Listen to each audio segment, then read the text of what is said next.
Warahmatullahi wabarakatuh. Waalaikumsalam Waalaikumsalam warahmatullahi warahmatullahi wabarakatuh. wabarakatuh. Salatu wassalamu ala Rasulillah wa ba'du.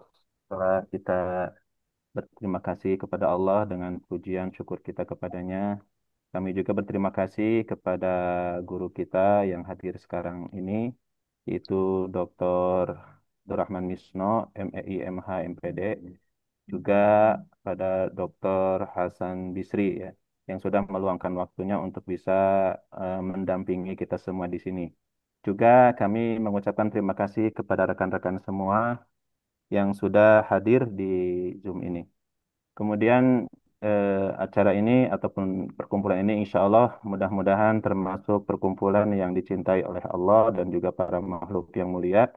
Meskipun Amin. secara objek bukan langsung berkaitan dengan Quran ataupun Sunnah, namun ini bagian penunjang daripada Al-Quran dan As-Sunnah itu sendiri. Dan kita sempatkan waktu sejenak, kita doakan di perkumpulan yang insya Allah mustajab ini, kita doakan guru-guru kita yang ada di Sirajul Falah, terkhusus yang ada di ruangan ini atau di Zoom ini, Dr. Misno dan juga Dr. Hasan Bisri, mudah-mudahan Allah berkahi, Allah berikan kebaikan dalam ilmunya, dalam usianya, dan dalam kehidupannya serta keluarganya.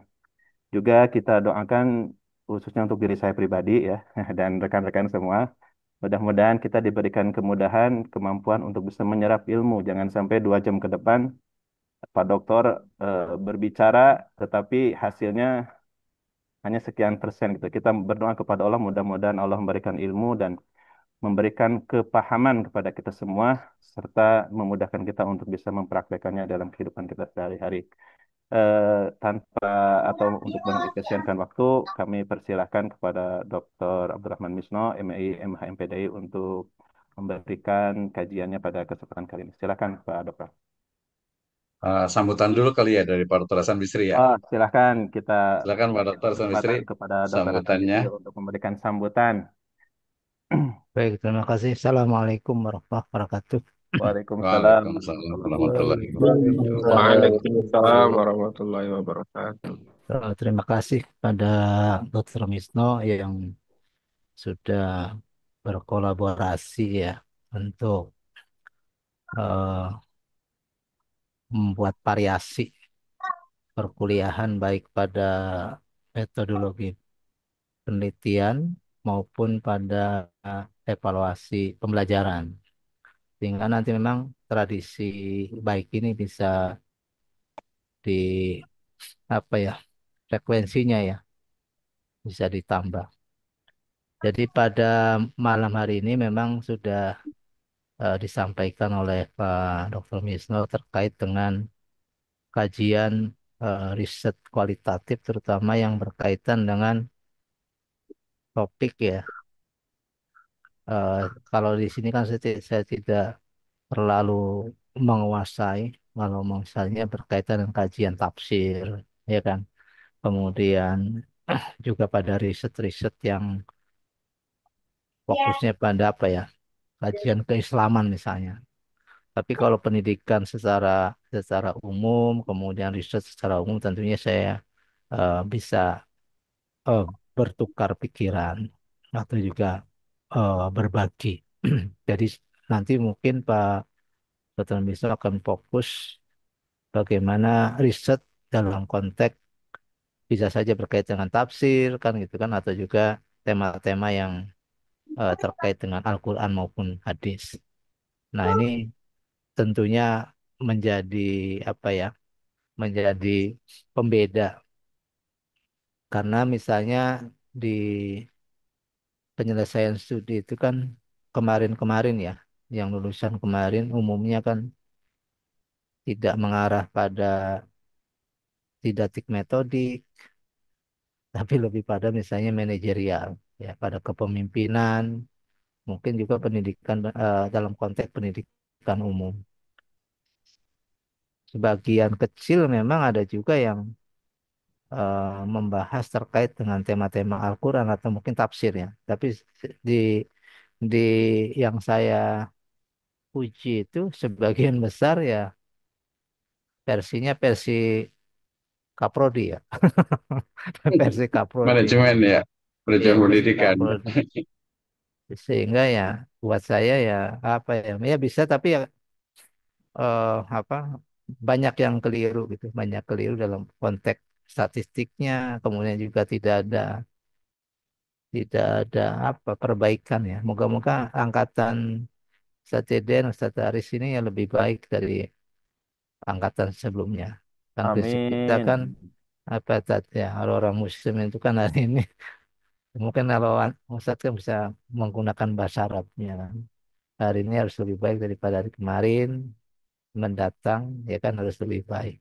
Jadi berharap lulusan angkatan sekarang itu dari aspek produk ilmiahnya ya lebih rapi, kemudian lebih apa ya tervalidasi secara ilmiah ya, tervalidasi secara ilmiah, baik di dalam menulis maupun di dalam apa namanya memberikan tambahan keilmuan. Jadi prinsipnya jangan jangan asal lah gitu. Asal selesai itu banyak ya. Kalau kemarin-kemarin nggak apa-apa deh asal selesai. Gitu. Asal membuat ya, asal membuat itu. Dan memang ya itulah kondisinya gitu kalau yang pertama itu. Jadi moga-moga Ustadz Deden ya, Ustadz Haris sudah bisa membuat semaksimal mungkin. Alatnya kan sudah ada ya. Alatnya maksudnya ya AI bisa membantu. Tinggal bagaimana menghaluskan ya, menghaluskan dengan bahasa kita gitu. Nah, itu harapan saya sebetulnya sebagai pengampu mata kuliah dan juga bertanggung jawab karena yang merencanakan kan S2 itu kan saya. Jadi yang apa mendesain gitu. Ya memang kalau mendesain kalau yang melaksanakannya tidak apa tidak ini juga ya repot itu. Desainnya tidak sesuai. Jadi Betul. harus harus apa namanya paham juga kan gitu. Apalagi yang melaksananya tidak komunikasi kan repot gitu. Jadi perencana itu ibaratnya ya hanya melihat oh ternyata begitu. Jadi saya berharap ini akan lebih baik di dalam menyelesaikan studi ya. Pak Misno bertanggung jawab pada mata kuliah apa core studinya ya. Saya bertanggung jawab misalnya pada mata kuliah apa riset ya. Walaupun nanti sebetulnya saya juga miris kalau melihat statistiknya ya. Iya, Miris melihat statistiknya. Jadi saya berharap juga bisa memberikan tambahan untuk statistik supaya memang apa namanya sesuai dengan ininya, sesuai dengan apa ya, Shiratal Mustaqim. Ya. Masya Allah, Luar biasa. luar biasa. Ya, baik itu saya sebagai awal untuk membuka perkuliahan malam ini saya kembalikan ke moderator. Baik, Ustaz terima Ridwan. kasih Pak Dr. Hasan Bisri. Mungkin ke depannya kita butuh bimbingan khusus kepada Dr. Hasan Bisri untuk membimbing kita. Kemarin kan baru istilahnya prom awal ya. Mungkin kita butuh untuk bab satu, bab 2, bab 3 untuk agar kita bisa lebih mudah, maksimal gitu dalam menggunakan sarana yang berupa AI. Gitu Pak Dr. Bisri ya. Diharap nanti kesediaannya mungkin di waktu di luar kuliah kalau misalkan ada waktu dan kesempatan. Baik, silakan Pak Dr. Abdurrahman Misno, MEI, MH, MPD agar memulai kajiannya. Tafadhol, masykur. Baik, terima kasih ya. Eh, Pak Dr. Hasan Bisri dengan saya juga punya program itu full tapi ya pilihannya Senin sampai Kamis itu jam 10 offline di SIPA ya. Jadi yang pengen ikut insya Allah majanan lah ya. Yang penting Program mau apa, belajar Dokter? statistik. Oh, belajar statistik. Belajar statistik metode penelitian. Ah, ah. Ini apa namanya? Ini apa namanya? Ini saya karena dia ada 65 apa 65 slide gitu. Jadi dia nggak kuat pakai as a background. Jadi saya Oh, share yang manual aja ya. Share share manual ini. Jadi dia nggak kuat biasanya Kebanyakan kalau dok. iya karena harus ini semua aja nih harus apa minimal ada kenang-kenangannya lah ya kan ya ada kenang-kenangannya di Masya Allah. nih. Oke, kemudian eh, nanti kalau umpamanya tidak kelihatan atau tidak berjalan, nanti mohon infonya ya. Udah, Karena ini udah, biasanya itu agak sedikit, udah tampil, kalau Pak. di full screen kan, itu kadang suka ngilang biasanya itu. Kelihatan, kelihatan, Pak Dok. Baik, sudah terlihat ya. Sudah kelihatan, Pak Dokter. Oke, baik.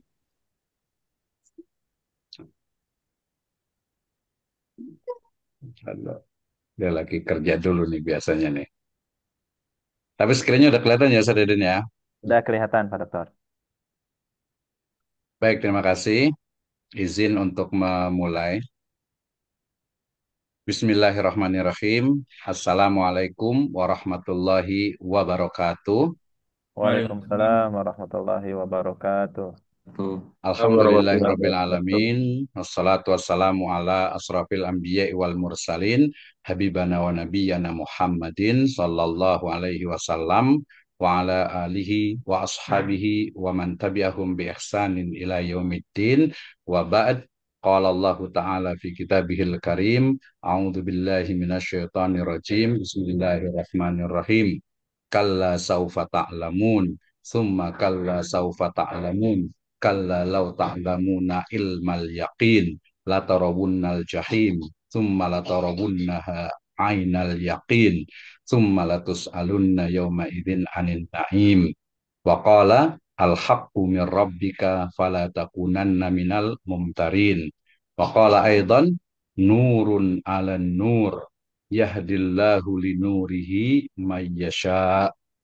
Faqala Rasulullah sallallahu alaihi wasallam Sallallahu fi alaihi. riwayatin tawilah qala Rasulullah sallallahu alaihi wasallam yatlu'u alaikumul ana rajulun min ahlil jannah summa yakni fattala rajulun min ahlil jannah fattala zalika rajulun ala misli marratainil awal au ula falamma qama Rasulullah sallallahu alaihi wasallam ittaba'ahu Abdullah bin Amr bin Al-As faqala lahu inni la haitu abi fa aqsamtu inni la adkhulu alaihi salasa layalin wa fi akhir riwayah hunaka yakni yata'allaq bi kaifa innahu lam yakum baini wa baina walidi ghadabun wala hajrun wa qala aidan fi akhiri ma huwa illa ma ra'ait hadhillati balagtu bika wa hiyallati la nutik akhrajahu Ibnul Mubarak fi Zuhd war Raqaiq. Ba'dul mufassirin atau ba'dul ulama yaqul anna hadhihi riwayah yakni madza tusamma bi ad-dhaif awil mauquf wal mursal. Amma ba'd fa inna asdaqal hadits kitabullah wa khairal huda hudan nabiyyu sallallahu alaihi Sallallahu wasallam. alaihi wasallam.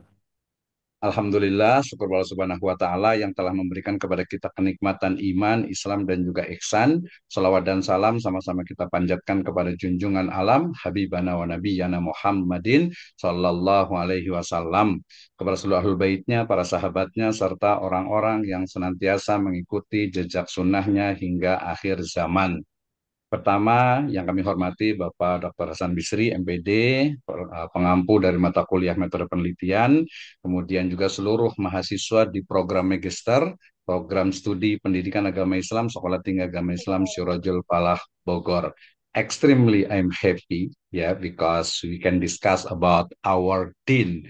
Actually, Mr. Din Wahyudin is a part of our Dean, ya. Ini adalah bagian dari din kita, because manhajul bahas min dinil Islam. Saya awali dengan firman Allah Subhanahu wa taala dalam surat At-Takasur, utamanya di kalimat kalla saufa ta'lamun dan juga summa kalla saufa ta'lamun sampai ke ilmal yakin, kemudian ainul yakin. Kalau kita eksplor lebih luas lagi, ayat ini berkaitan dengan bagaimana pengetahuan itu diperoleh melalui panca indera, melalui juga logika, dan juga tentu saja melalui eksperimen. Dan keyakinan yang tinggi itu nanti adalah hakul yakin. Kama qala Allah Azza wa Jalla fi suratil Baqarah, al-haqqu min rabbika fala takunanna minal mumtarin. Kebenaran itu adalah dari Rabbmu, ya. Jadi al-haqqu min rabbika. Tetapi kebenaran yang bagaimana? Puncak dari sebuah riset itu adalah sebuah kebenaran yang dalam surat Nurun ala Nur, yahdillahu linurihi au linurihi mayyasha. ya cahaya di atas cahaya. Jadi Allah Subhanahu wa taala akan memberikan cahaya kepada siapa saja yang dikehendaki. Kebetulan salah satu dari apa di surah Al ini adalah cahaya di atas ilmu. Gitu ya. Jadi konteks dari nurun ala nur itu adalah sebuah cahaya kebenaran yang datang dari Allah Subhanahu wa taala yang sejatinya itulah puncak yang dicari dari sebuah riset atau penelitian. Kemudian sebuah riwayat yang cukup panjang, ada yang menyebutnya dengan mauquf, mursal, sebagian juga menyebutnya dhaif, tapi makna sahih, yaitu dikatakan itu apa? Terkait dengan la ahsudu ala nas dan seterusnya itu ya. Nah, di sini kalau kita ini saya selalu bawakan hadis ini, riwayat ini ya. Ini mungkin tadi menyebutnya ada sebagian menganggapnya ini dhaif, lemah ya. Tapi maknanya benar, tapi dalam konteks sebuah etnografi kita akan menemukan sebuah model yang luar biasa sekali gitu ya. Inilah participation action research. Kita akan lihat bersama gitu ya. Jadi hanya dari beberapa riwayat ini kita menemukan begitu luar biasanya Islam terkait dengan bagaimana pemahamannya. Baik, saya awali teman-teman semuanya dengan sifat dari manusia yang ingin tahu ya. Jadi manusia itu ingin tahu tentang segala sesuatu. Maka jawaban dari segala sesuatu itu pada masa lalu itu adalah agama, kemudian juga mitos, mite, ya, myth gitu ya, dan juga legend atau legenda. Ini terutama nanti di Yunani dan di berbagai negara. Nah, agama salah satunya adalah Kristen dengan doktrin gerejanya ya di abad-abad ya pertengahan gitu ya. Di situ terjadi pertentangan antara doktrin gereja dengan sains. Ingat ya, di masanya Aufklärung atau Renaissance. Nah, doktrin gereja yang di situ adalah agama, ya kemudian bertentangan dengan sains, maka muncullah di situ sekulerisme, membedakan, memisahkan antara agama dengan sains atau ilmu pengetahuan. Tapi ada karakter yang paling penting dalam sains atau ilmu pengetahuan, yaitu paradigmanya adalah positivisme. Ya, nanti dari positivisme ini memunculkan ya numbers atau angka atau sebuah kepastian dari ukuran kebenaran yang didapatkan dari statistik, ya dari angka, dari numbers. Nah, statistik dengan positivismenya menguasai ilmu pengetahuan. Tetapi kemudian ilmu pengetahuan itu berkembang dan kemudian muncul kritik terhadap positivisme, di mana positivisme itu hanya cocok untuk yang sifatnya itu adalah sains, benda selain manusia. Manusia sebagai makhluk yang unik, punya perasaan, punya kultur, punya budaya, punya agama, mesti didekati dengan pendekatan yang non-positivisme. Maka muncullah post-positivisme dengan interpretismenya, dengan konstruktivismenya, ya, dengan fenomenologinya. Nah, kita akan belajar tentang bagaimana kritik dari post-positivisme terhadap positivisme. Walaupun nanti ujungnya sekarang itu menjadi mixed method gitu ya. Jadi dua paradigma yang mestinya berbeda antara positivisme dengan post-positivisme itu tapi sekarang menjadi sebuah mixed method. But the big problem for us as Muslim, of course, ya, masalah besar bagi umat Islam adalah bahwa positivisme ataupun post-positivisme sebagai hasil pengembangan dari sains ya dan anak kandung dari sekulerisme itu dia menihilkan, meniadakan adanya wahyu sebagai standar, sebagai sumber, sebagai ukuran kebenaran. Sehingga sebuah ide besar bagaimana Islamic Research Approach. Nah, ini yang kita kaji makanya cukup panjang nih. Oke, dalam metodologi ilmu dalam Islam, saya kasih titik semuanya, ini harusnya sih diskusi gitu. Cuman saya pikir khawatir nanti waktunya tidak sampai gitu ya. Dalam metodologi ilmu dalam Islam, ingat metodologi itu adalah turunan dari epistemologi dalam konsep filsafat. Ya, epistemologi di bawahnya ada cara untuk mendapatkan ilmu pengetahuan, itulah metodologi. Nah, dalam Islam itu ada yang namanya metode bayani.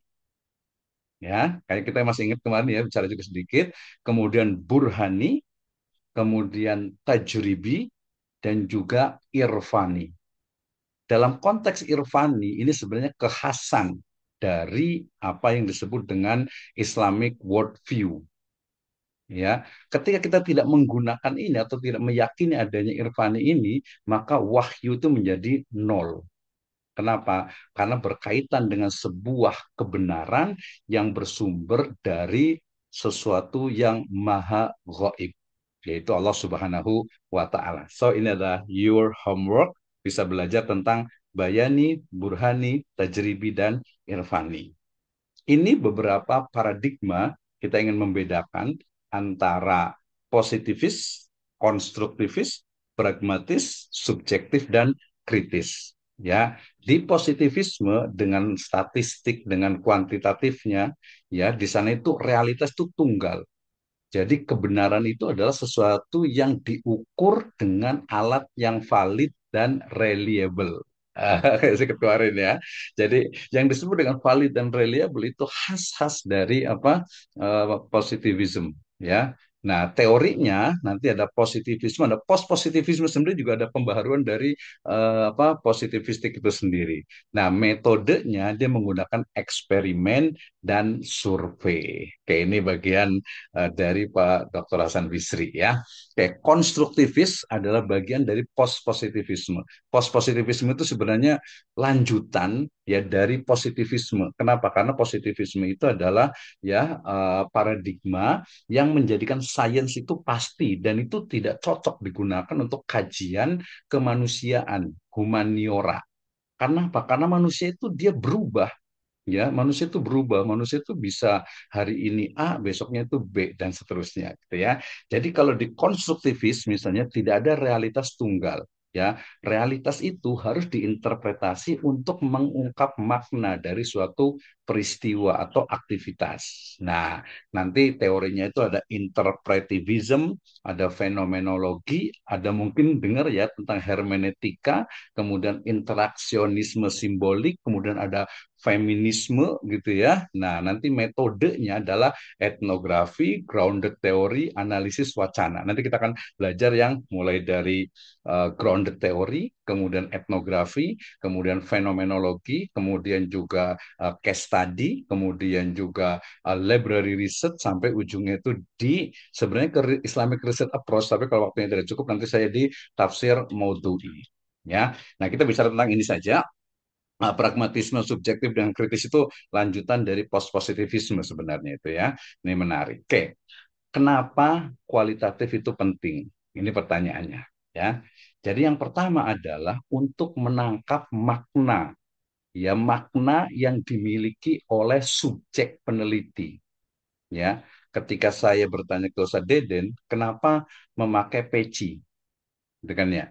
Jawabannya biasanya pasti normatif karena peci itu adalah simbol kesolehan misalnya gitu ya.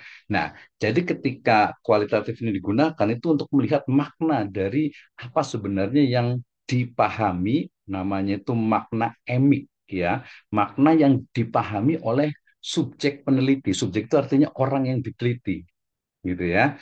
Nah, kemudian ya nanti kita lihat kenapa sih ini menarik sekali ketika kita mengkaji tentang aktor ya, aktor-aktor misalnya sekelas Ibnu Taimiyah, kemudian Ibnu Jauzi gitu ya, mungkin juga Al-Ghazali atau Ibnu Khaldun, kita akan melihat, kita akan menemukan kenapa sih pemikirannya itu seperti itu.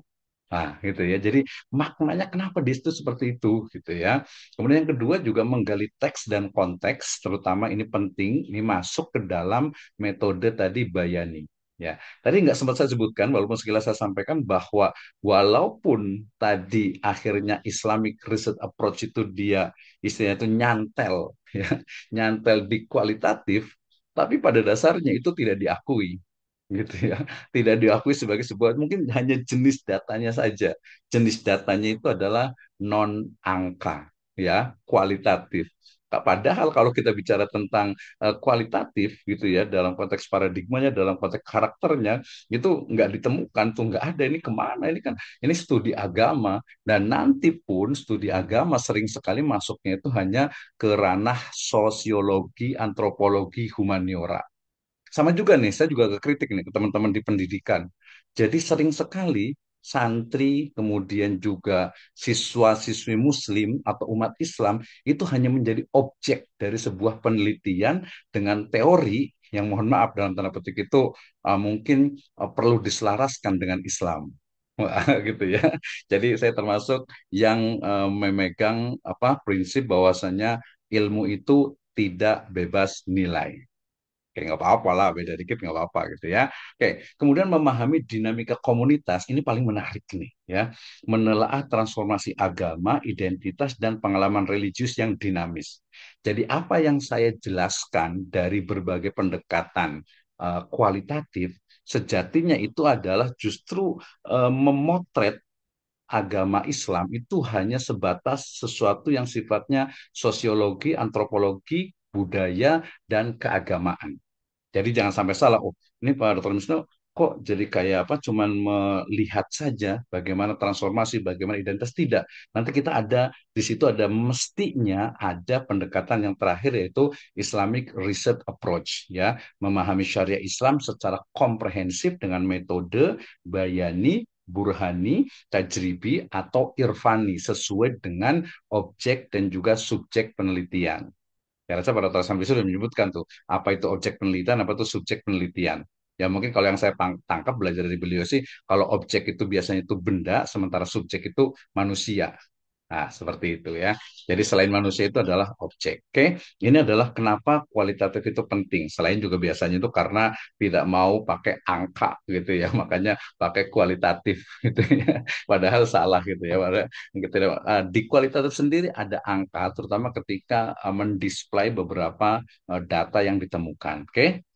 Nah, urgensinya, kenapa sih penting? Ya, karena tadi memang untuk bagaimana kita tuh memahami, memberi suara juga pada aktor, ya. Jadi apa sih sebenarnya yang dirasakan oleh, misalnya lagi tren sekarang itu misalnya minoritas. Ini teman-teman kan mungkin ini ya termasuk guroba gitu ya, termasuk guroba nih orang-orang asing, orang-orang minoritas gitu kan ya. Apa sih yang dirasakan sebenarnya gitu ya? Saya membuat penelitian juga beberapa kali gitu. Jadi bukan hanya teori, nanti baik itu etnografinya, fenomenologinya, termasuk yang terbaru, insya Allah saya presentasi besok tanggal 29 di UIII, itu tentang participation action research dengan kelompok minoritas. Amazing sekali, keren banget pokoknya gitu ya. Jadi di sini penelitian kualitatif sangat penting untuk menggali kedalaman. Ingat, kalau kuantitatif itu adalah kuantitas, jumlah. Makanya kalau mamanya neliti pakai kuantitatif kok cuma satu sekolah gitu ya. Sebenarnya bisa sih gitu, tapi kurang to generalize gitu ya. Kurang kurang mengeneralisir. Kan kalau kuantitatif mengeneralisir gitu kan ya. Sementara kalau kualitatif itu adalah kualitas. Jadi bagaimana sih yang menggali kedalaman dan kompleksitas studi keislaman melampaui sekadar data statistik ya. Walaupun kalau saya sendiri ya memiliki pendapat ya statistik bagus, non statistik bagus, tinggal Anda mau meneliti yang mana. Nah, gitu. Tapi juga jangan terlalu ekstrim dengan statistik, jangan terlalu ekstrim juga dengan yang kualitatif gitu ya. Jadi mana nih tergantung penggunaannya. Oke, ini yang dimaksud dengan memberi suara pada aktor. Maksudnya itu memberi platform bagi suara-suara yang sering terpinggirkan, seperti umat, ulama, perempuan, pemuda, minoritas yang didengar dan dipahami secara mendalam. Ini terutama nanti definisi dari deep atau thick description.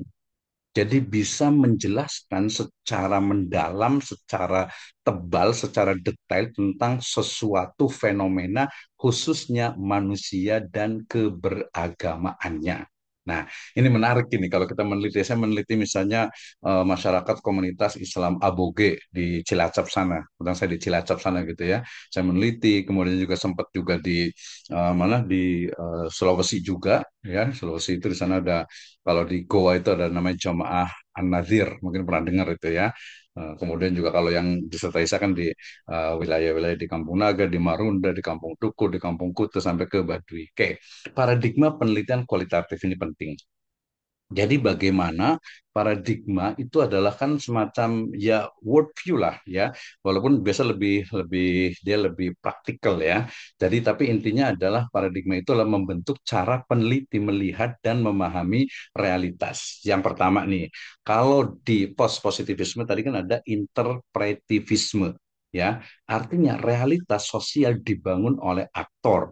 Tujuannya adalah memahami makna subjektif. Jadi kita ingin tahu misalnya nih, kenapa sih ya kalau memang benar gitu, walaupun belum diriset lagi gitu ya, orang-orang yang mungkin apa saudara-saudara kita yang mungkin melakukan pengeboman misalnya gitu ya, misalnya kalau benar gitu ya, nah kenapa sih mereka seperti itu gitu ya, atau mungkin orang-orang yang melakukan apa ya tindakan-tindakan muhdasat gitu ya, kok mereka nyaman sih dengan muhdasatnya itu.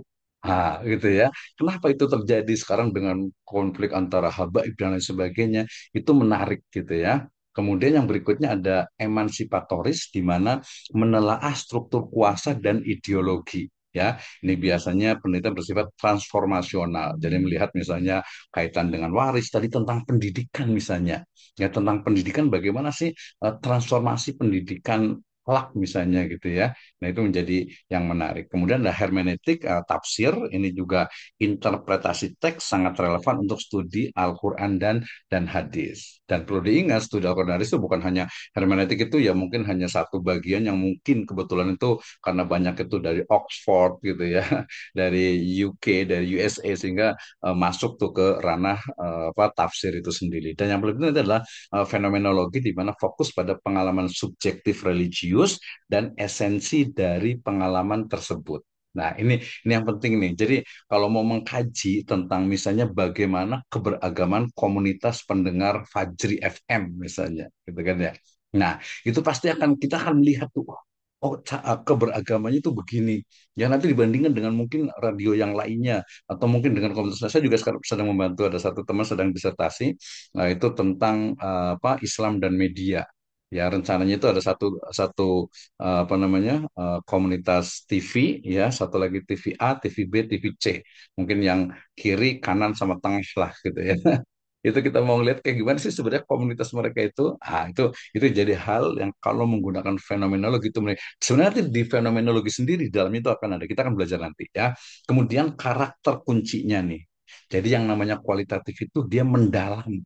Walaupun dia tuh bahkan hanya satu orang, misalnya tadi, Sadeden sebenarnya itu, kalau hanya meneliti tentang Abu Lahabnya saja dengan istrinya, itu dengan pendekatannya itu adalah apa? Bisa historical approach gitu ya, dengan pendekatan sejarah atau juga penjelasan atau pendekatan teks atau library research itu juga bisa. Tapi sumbernya itu harus qot'i.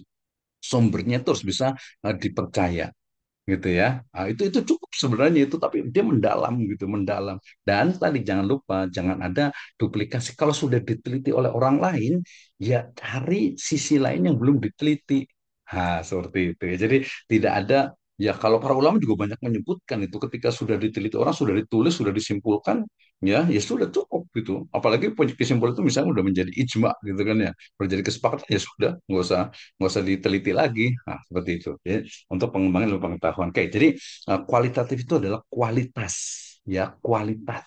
Jadi dia itu walaupun hanya satu orang pun, satu komunitas, kalau dia mendalam, itu kita akan bisa ketahui, kita akan bisa tahu. Misalnya, menarik nih ya. Cuma biasanya saya dulu sempat ada beberapa akhwat mahasiswi ya, mahasiswi yang akhwat yang pakai nikop gitu ya. Saya bilang coba deh teliti tentang perempuan-perempuan apa yang pakai nikop itu aktivitasnya, kemudian keberagamaannya.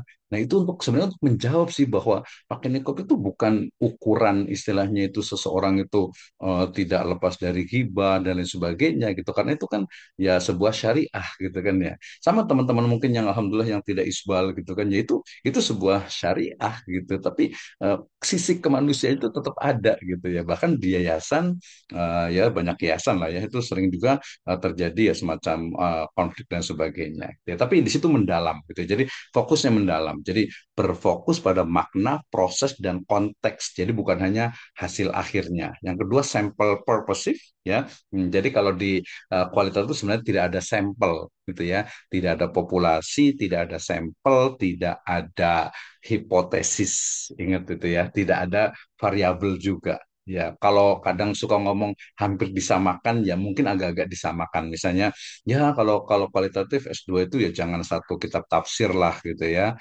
Gitu. Jangan juga hanya satu pesantren, dua pesantren lah gitu ya. Soalnya kalau satu pesantren itu kadang kurang ada pengalamannya gitu ya, kurang mendalam gitu ya.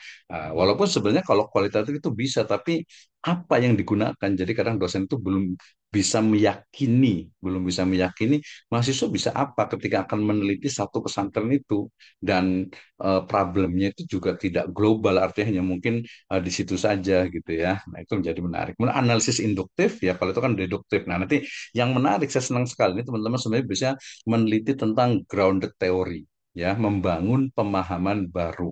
Ini terutama tadi kalau kualitatif, ingat kualitatif itu secara paradigma, secara subjek penelitian itu adalah manusia. Jadi yang ditelitinya itu manusia, gitu ya, manusia dan kebudayaannya, termasuk agamanya. Nah, di situ nanti ada reflexivity peneliti, menekankan reflexivity dan juga positionality peneliti dalam proses pengumpulan dan analisis data. Artinya kadang ketika di kualitatif itu, jarak antara peneliti dengan tineliti itu tidak berjarak. Apalagi dalam konsep tadi participation research misalnya, atau participatory gitu ya. Nah, jenis dari data kualitatif sendiri, jadi ketika ditanya ini suka bingung nih mahasiswa nih, Pak, data saya apa ya? Gitu ya. Ingat, data adalah jamak dari datum. Datum itu adalah informasi.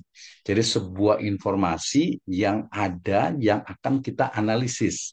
Kalau di kuantitatif datanya mudah. Datanya itu adalah hasil dari survei atau mungkin tadi hasil dari sebuah eksperimen. Ya, dalam bentuk angka. Ingat, kalau kuantitatif datanya ya angka. Kalau kualitatif ya bukan angka, yaitu apa? Bisa narasi atau deep interview atau hasil dari deep interview gitu ya.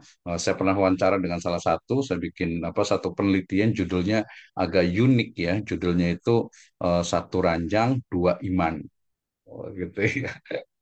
Gitu. Jadi itu fenomena pernikahan beda agama gitu. Satu rajang dua iman. Soalnya ada temen tuh bikin lagi, dia bikin itu ada banyak Tuhan di beranda rumahku gitu kan. Karena dia memang ini gitu ya. Jadi karena dia pengen mendalam, ketika ditanya, ada satu wawancara ada ibu-ibu, ya, dia itu muslimah gitu ya, kemudian menikah dengan non muslim, punya anak empat gitu ya. Ketika ditanya, Bu, gimana kok nikah sama non muslim? Ya Pak, mau gimana lagi, saya tuh dulu dulu nggak tahu gitu kan. Terus juga sekarang ya anaknya udah empat, tapi alhamdulillah sih anaknya empatnya itu Islam gitu kan ya. Kemudian ya udahlah, terserah aja lah. Nah, itu karena kita fenomenologi, kita ya menyebutkan oh dia begitu gitu. Jadi ada kesadaran sebenarnya, tapi dia karena perempuan, karena tidak bekerja gitu, akhirnya ya udahlah gitu. Lanjutkan, itu bukan dari sisi tadi normatifnya.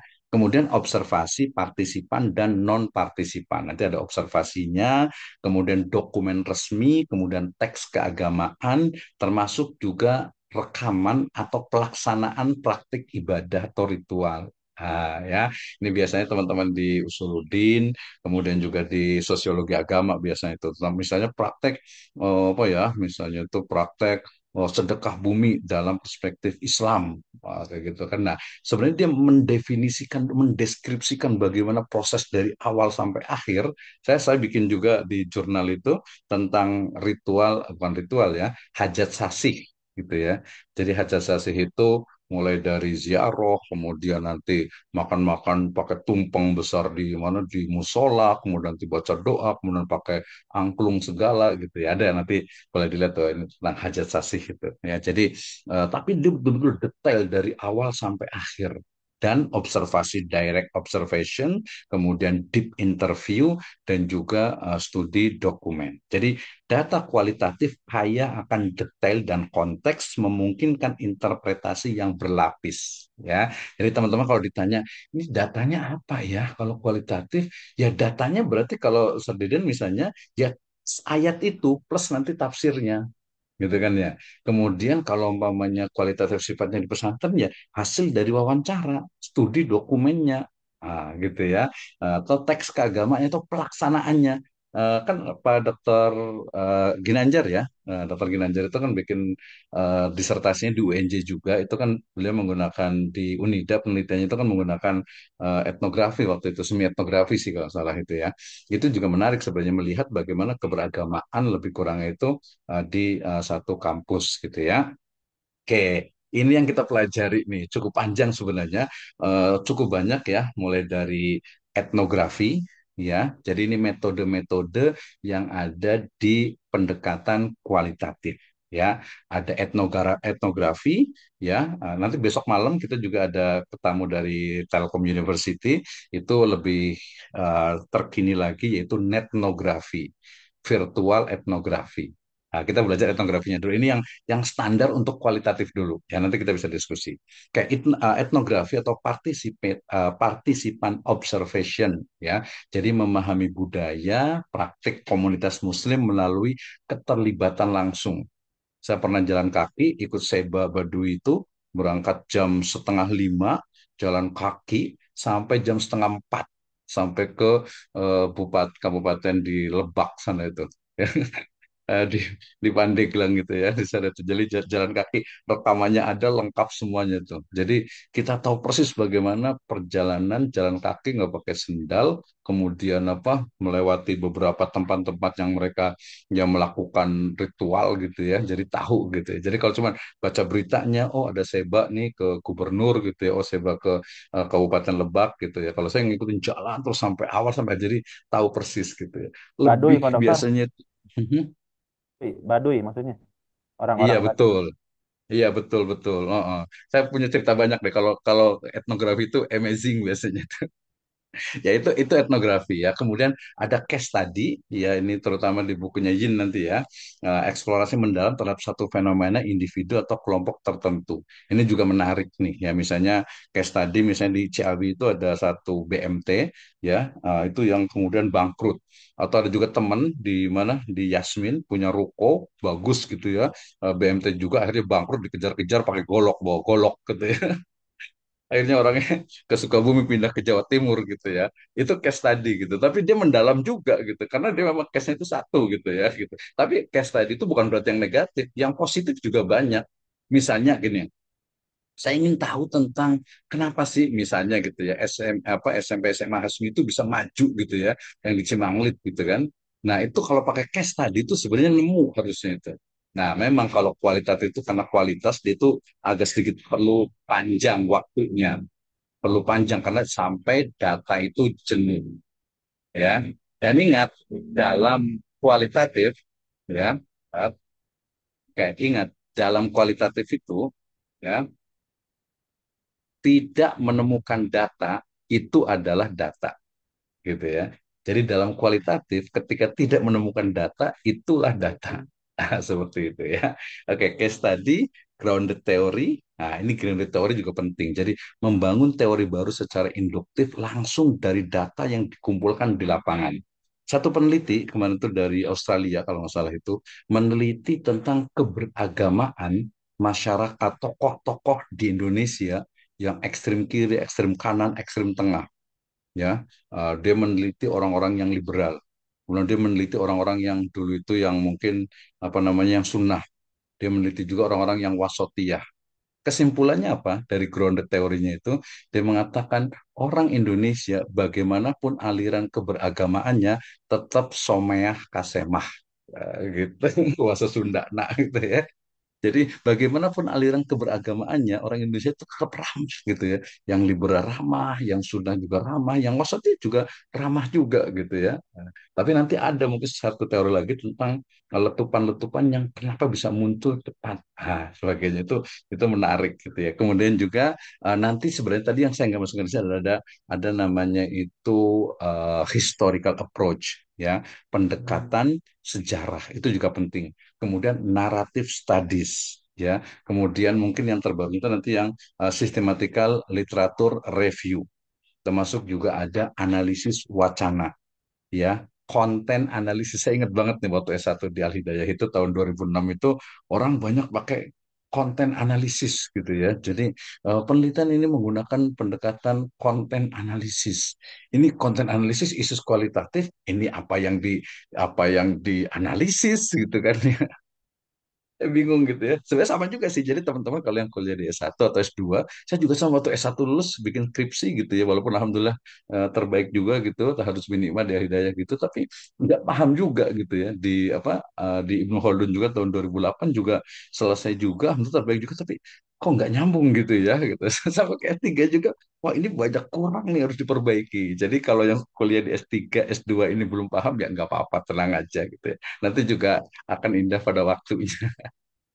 Tenang aja. Ini ada ya. Jadi ada analisis wacana, analisis isi, konten analisis maksudnya, ada penelitian sejarah. Ini penting ini ya. Ini penting sekali gitu ya untuk menginikan. Saya juga Rabu besok ada apa diskusi budaya Sunda juga tentang Pakuan Pajajaran juga. Itu mestinya menggunakan penelitian sejarah. Saya juga ada bukunya juga tuh tentang historical approach. Kemudian ada action research itu juga bagian dari kualitatif. Oke, kita mulai dari yang pertama nih. Baru mulai nih Pak Deden nih. Mau cepat atau lama nih Indonesia nih ya, udah gak nyebut nih. Baik, singkat insya Allah jam 9, 9.15 selesai nih. Jadi pertama adalah grounded theory ya. Jadi pendekatan kualitatif yang kuat untuk membangun teori yang berakar langsung pada data empiris. Tadi contohnya, kalau di Clifford Geertz itu kan dia menemukan namanya itu santri priayi abangan. Ya, santri priayi agak abangan gitu ya. Nah, kalau sekarang kira-kira apa nih? Banyak ya. Kalau di ilmu hukum banyak banget mulai dari teori resepsi, reseptio in contrario, resepsi exit. Saya juga bikin reception through selection modification gitu ya. Reception of coin dan lain sebagainya itu teori gitu ya. Kenapa? Teori itu muncul dari salah satunya adalah research grounded theory. Nah, itu ya. Jadi bedanya apa? Kalau grounded theory itu kita lihat mulai dari awal ya. Apa itu grounded theory? Ya, jadi membangun teori dari data, dari sebuah fenomena, gitu ya, dari sebuah fenomena. Nah, grounded theory adalah metode penelitian kualitatif bertujuan menciptakan dan menemukan teori yang dikembangkan secara induktif dari data yang dikumpulkan dan dianalisis secara sistematis. Misalnya, kalau kita bilang anak-anak sekarang itu apa susah diatur gitu ya.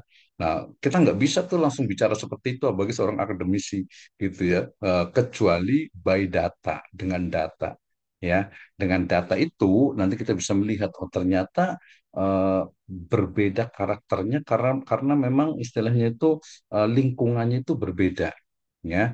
Lingkungannya itu berbeda. Nah, di sini grounded theory itu ada pendekatan induktif induktif murni yang biasanya dia itu melihat apa bukan dari kita itu tidak menguji hipotesis. Jadi misalnya gini aja lah ya. Saya itu ingin meneliti teman-teman ini kan sebagian dari misalnya dari Yayasan Al-Huda misalnya gitu atau satu yayasan. Kemudian saya itu ingin melihat tipe-tipe dari orang yang ada di yayasan itu atau di lembaga sosial keagamaan. Makanya kalau diingat teman itu siapa menteri kita itu di Muhammadiyah itu dia bilang katanya apa di Muhammadiyah itu ada tiga tipe, tiga empat atau lima gitu ya. Ada yang namanya Mukhlas, Muhammadiyah Ikhlas gitu ya. Kemudian ada Mufi, ya Muhammadiyah Salafi, gitu. Ada lagi MUNU, Muhammadiyah NU gitu ya. Termasuk ketika ada konferensi di Bangka Belitung itu beliau menyebutkan itu ada ekstrim kiri, ada ekstrim kanan, ada ekstrim tengah gitu ya. Ini kita bicara penelitian ya, bukan bicara tentang ini. Jadi sebuah teori yang muncul dari sebuah fenomena. Saya mau nanya Kang Deden nih. Harusnya sih banyak nanya kayak Pak Dr. Hasan Bisri, tapi nanti khawatir waktunya kurang gitu ya. Saya Deden, tahu kan istilahnya itu ngabuburit? Tahu, tahu. Coba, kenapa muncul teori, anggap saya itu sebuah teori ngabuburit. Ngabuburit itu fenomena apa sih? Eh, yang ada di kampung saya fenomena Mhm. menjelang maghrib dalam rangka ya banyak sih motifnya. Ada yang memang apa motifnya itu biar tidak apa ya, tidak terlalu lapar gitu. Artinya ter, terhilangkan kelaparan Kan saat gitu ya. saat di itu tuh dengan cara jalan-jalan, lihat pemandangan dan lain sebagainya. Motifnya banyak sekali. Ada juga yang memang cari-cari sesuatu yang memang yang dia inginkan gitu dan lain sebagainya. Seperti itu kurang lebih Pak yang ada di Oke, kampung saya. jadi motif-motif dari manusia yang banyak itu kemudian diteliti, ya, kemudian dicari satu istilah yang tepat apa. Oh, ternyata ngabuburit nih. Mau yang naik sepeda, yang jalan kaki, yang beli takjil gitu, yang beli makan dan sebagainya. Semua sama tuh. Mereka itu sama dalam satu aktivitas itu ngabuburit ya. Di beberapa negara juga banyak ya. Kemarin tuh beberapa negara tuh di Turki, kemudian juga tapi bukan ngabuburit, maksudnya ada istilah khusus. Nah, istilah itulah yang kemudian menjadi contoh simpel lah dari grounded teori ini. Jadi melihat sebuah fenomena, kemudian dari begitu banyaknya fenomena itu kemudian dikumpulkan mencari titik titik temunya. Kira-kira ini apa nih? Oh iya, ngabuburit nih gitu kan. Nah, jadi nah termasuk tadi agama juga sama nih. Misalnya tadi istilah-istilah, wah kenapa muncul kemarin tuh istilah apa tuh ya? Ada bapak aing lah gitu ya, anak abah lah gitu ya.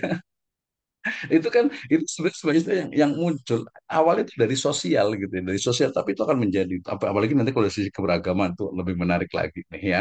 Jadi grounded teori itu adalah bagaimana melihat meneliti sebuah fenomena, kemudian dari fenomena itu kemudian diperas menjadi sebuah teori. Ya, tokohnya ya, secara ada tokohnya itu jadi dikembangkan oleh Barney Glaser dan juga Anselm Strauss ya, pada tahun 60-an. Ini melihat sebenarnya bagaimana pengalaman pasien terminal di rumah sakit yang menghasilkan buku. Ya, jadi dia melihat masih gitu ya. Jadi meneliti mahasiswa saja itu menjadi sebuah grounded, misalnya meneliti kenapa sih mahasiswa itu ketika mau menulis tesis itu kok susah banget gitu ya. Kendalanya itu apa saja itu bisa nanti dikumpulkan gitu ya. Nah, grounded sendiri itu adalah sintesis kuat dari pendekatan positivisme yang diwakili oleh Glasser dan tradisi interaksionisme simbolik yang diwakili oleh Strauss. Nanti ada di etnografi juga ya di Levi Strauss itu. Jadi melihat bagaimana sebuah teori itu muncul mestinya dan harusnya muncul dari sebuah fenomena yang ada gitu ya. Jadi ini banyak sekali nih sebenarnya itu ya. Cuman biasanya kalau grounded teori memang S1 tuh hampir jarang sekali ya. S2 ada beberapa di S3 terutama dia lebih banyak lagi. Nah, filosofi dan karakteristik dari kunci grounded teori itu adalah dari teori berakar. Jadi dia itu harus betul-betul dihasilkan dari akar yang kuat dan temuan empiris gitu ya. Jadi bukan verifikasi teori yang sudah ada. Jadi betul-betul berjalan coding 3 tahap di situ melalui coding terbuka, kemudian aksial, kemudian juga selektif gitu ya. Nantinya ada kategorisasi, kemudian juga konsep, dan akhirnya menjadi sebuah teori. Jadi dia simple, kualitatif, nggak perlu pakai angka, nggak perlu banyak, tapi dia harus turun ke lapangan, melihat bagaimana sebuah fenomena, kemudian nanti hasilnya itu seperti apa. Nah, gitu ya.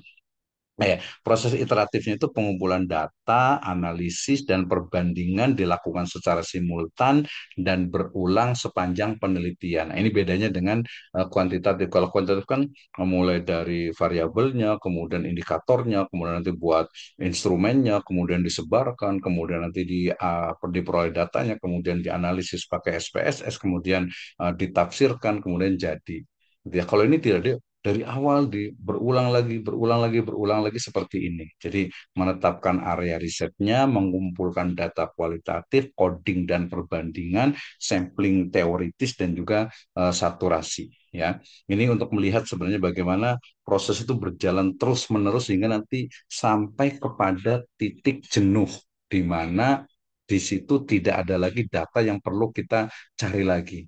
Oh iya, teman-teman di sunnah itu tipenya tuh begini begini begini begini, keberagaman itu begini begini begini. Gitu. Jadi itulah yang dipelajari oleh Snok Hogronya sebenarnya itu. Ketika dia tahu persis, jadi ini kan tadi saya katakan, ini lebih banyak digunakan oleh orang-orang sosial.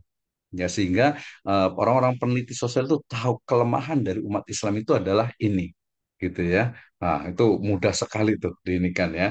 Disentil dikit itu sudah bisa bergerak semuanya gitu ya. Nah, nanti untuk teknik coding kuncinya itu tadi ya sebut dengan open coding, kemudian axial coding, kemudian selective coding. Itu sebenarnya nanti pertama tuh mulai dari oke, kita mau meneliti tentang apa nih ya, yang di sini terjadi itu apa gitu ya. Misalnya ada pengajian, ya ada halakoh, ada usroh gitu ya. Kemudian hubungan antar anggota kayak gimana nih gitu ya. Kemudian jadi nanti bentuknya itu usroh itu kayak gimana sih sebenarnya itu. Nah, nanti kendala-kendalanya apa, ininya apa, banyak tuh. Nanti akan menemukan apa satu teori yang mapan, yang kuat tentu saja. Nah, nanti sampling teoritis dan saturasi datanya itu kaitannya dengan apa namanya, bukan beda ya dengan statistik, tapi proses purposive di mana data dikumpulkan berdasarkan konsep yang sedang dikembangkan. Jadi kita pengen tahu tentang apa sih, misalnya tentang pendidikan gitu ya, tentang misalnya fenomena rumah tahfidz atau pesantren tahfidz gitu ya, fenomena misalnya apa semangat dalam giroh dalam berdakwah dan lain sebagainya. Nah, gitu ya. Jadi kalau grounded teori ini banyak sekali di kesehatan, di pendidikan misalnya menggali proses adaptasi kurikulum, transisi karir guru dan pengalaman siswa dalam lingkungan pembelajaran virtual. Gitu ya. Ini ya kita bisa lihat tuh yang misalnya kalau kelas ini kan luar biasa ya, on kamera semuanya gitu ya, kemudian aktif gitu ya. Kalau yang lain kan nggak ada yang bari gogoleran gitu ya, HP nak kemana, jalan mana kemana gitu ya. Itu di kelas lain gitu. Nah, ini menarik ya. Jadi kode teori itu kalau termasuk juga sebenarnya tadi di Al-Qur'an tadi ya, bagaimana kita mengambil karakter-karakter dari Al-Qur'an itu nanti kita sebenarnya menemukan banyak sekali teori. Jadi kalau kemarin dikatakan Pak Dr. Hasan Bisri mengatakan Al-Qur'an itu bukan teori, iya jelas gitu. Al-Qur'an itu nggak bisa dibandingkan dengan yang lainnya gitu ya. Tapi Al-Qur'an itu adalah sumber dari ilmu pengetahuan, ya sumber dari sebuah teori. Oke ya. Nah, tantangannya nanti memang kalau grounded ini memang dia perlu lebih mendalam, walaupun tadi tergantung dari objeknya. Ya, jadi kita mau meneliti lokus dari penelitiannya itu mau meneliti apa gitu ya, mau meneliti yang mana. Nah, gitu. Yang pasti ini adalah kemasyarakatan. Memang rata-rata kualitatif itu adalah yang diteliti itu adalah masyarakat dan budaya atau agamanya. Sekarang kita sudah bisa pakai jadi kalau kualitatif pun itu bukan nggak pakai software ya, kita bisa pakai NVivo. Saya pernah bantu teman di UTM di Johor Bahru itu bikin NVivo, kemudian ikut juga pelatihan di atlas.ti. Atlas itu bisa menggunakan virtual etnografi. Jadi kalau tadi itu bisa digunakan bukan hanya nggak pakai software, sekarang sudah bisa pakai software sudah banyak sekali ya.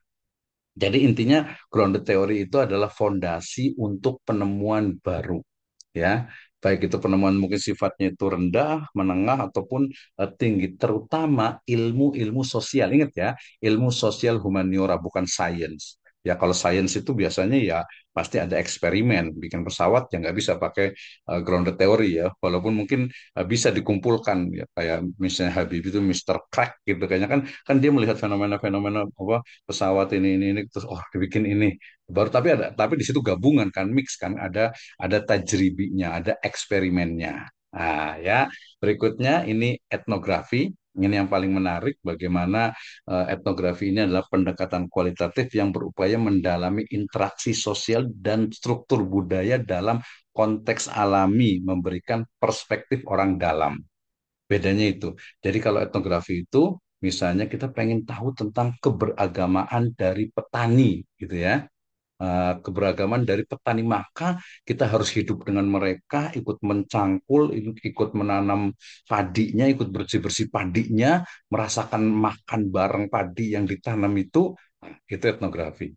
Ketika kita ingin merasakan bagaimana, kita ingin tahu merasakan bagaimana keberagaman dari gelandangan misalnya gitu ya, maka kita ikut mereka, seperti mereka, hidup seperti mereka, kemudian merasakan oh seperti ini. Jadi tidak ada pemisah, tidak ada gap antara peneliti dengan tineliti. Seperti itu. Itu etnografi itu khasnya itu. Jadi fokus pada observasi partisipan dan wawancara tatap muka untuk memahami makna budaya, nilai dan praktek yang dipegang oleh komunitas. Nah, ini menarik nih. Ketika saya penelitian di Badusana itu ada satu peneliti dari satu kampus besar lah negeri di Jakarta gitu ya. Dia melakukan etnografi juga gitu ya. Dia perempuan itu. Ya perempuan gitu ya.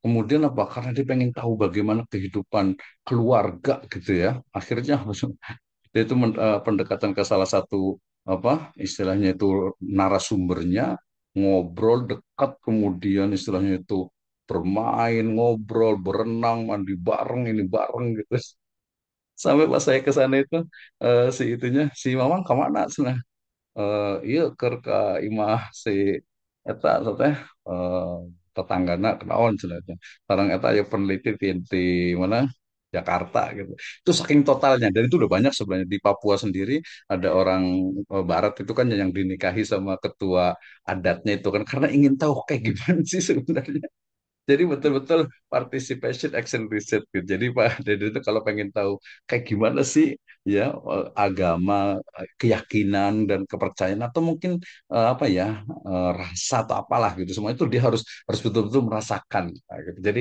tidak ada batasnya. Masya Jadi nggak Allah, cuma Masya kira-kira Allah, kalau kira-kira doang namanya fenomenologi. Masya Allah, Masya Allah. Gitu ya. Metode pengumpulannya tadi observasi partisipan gitu ya.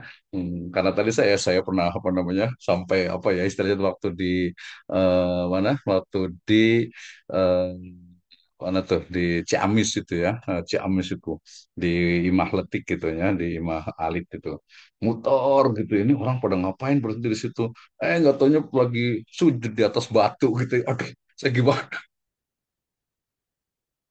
ya udah, maju Bismillah lah karena Allah Subhanahu Wa Taala batunya jadi sajadah aja kita tapi betul-betul ingin merasakan kayak gimana sih sebenarnya apa keberagaman mereka itu orang-orang yang begitu gitu ya. Nah, jadi wawancaranya simpel sebenarnya kita datang ke komunitas, komunikasi, kemudian ikut dengan mereka apa yang kita teliti, jadi tidak ada jarak gitu. Jadi mereka akan mungkin sehari dua hari mungkin masih bisa bohong gitu, masih bisa ditutupi. Sudah seminggu, sudah sebulan, mereka udah tahu. Tuh. Makanya kalau saya di Kampung Naga itu mereka bilang ah iya mah matuh gitu ya gitu. Jadi walaupun orang itu nggak boleh datang gitu, saya sampai banyak lah ikut itu kegiatan-kegiatan ritualnya gitu kan untuk memastikan sebenarnya itu dan ya apa ya karena mungkin masyarakat bisa jadi menemukan hal-hal yang irasional gitu ya. Saya pernah ngevideoin lagi bikin acara itu langsung sampai di atas itu langsung apa memorinya hilang gitu ya memorinya itu langsung bukan hilang langsung kehapus gitu terus pas lagi di shoot gitu langsung tiba-tiba mati gitu ada bayangan gitu langsung mati oh itu udah sering banget kayak gitu itu ya jadi luar biasa gitu pengalamannya gitu tapi nanti kena ini nama itu sindrom antropolog biasanya itu jadi karena saking apa ya merasakan sama gitu ya jadi sampai sampai betul-betul menjiwai gitu ya sampai menjiwai seperti itu ya.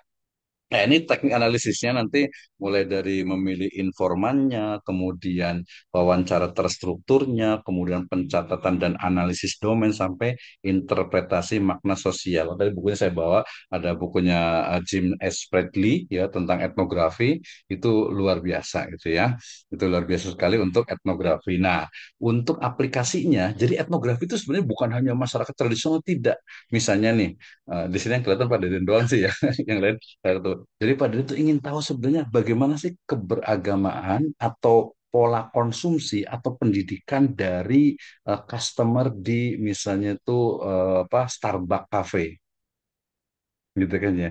Jadi yang datang ke Starbucks itu orang-orang kayak gimana sih sebenarnya gitu ya. Ya kan padahal dia tinggal datang ke sana, duduk seharian, merhatikan, nanti sambil ngobrol, sambil itu, ya jangan sehari, sebulan aja ke situ, tahu persis tuh pelanggannya bagaimana, pakai jamnya merek apa, bajunya itu tipenya bagaimana, anaknya berapa, laki-laki atau perempuan berapa, ah itu etnografi. Ya sebenarnya di masjid juga bisa harusnya tuh ya di masjid itu bagaimana tadi kalau yang hadis itu kan dia ingin tahu kenapa sih kok ini rojulun min ahli jannah ini kok laki-laki kok dibilang penduduk surga sih padahal masih hidup gitu ya, sampai di rumahnya tidur makan gitu ya, kemudian merhatikan ini orang biasa-biasa aja gitu ya. Jadi observasinya itu gagal gitu ya, observasinya gagal dalam artian itu tidak menemukan makna yang sebenarnya.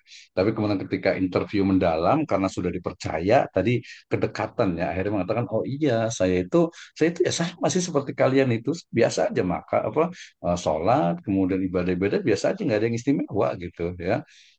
Tapi kayaknya mungkin ada satu mungkin gitu ya, yaitu apa? La ahsudu fi nafsi ghillan li ahadin minal muslimin.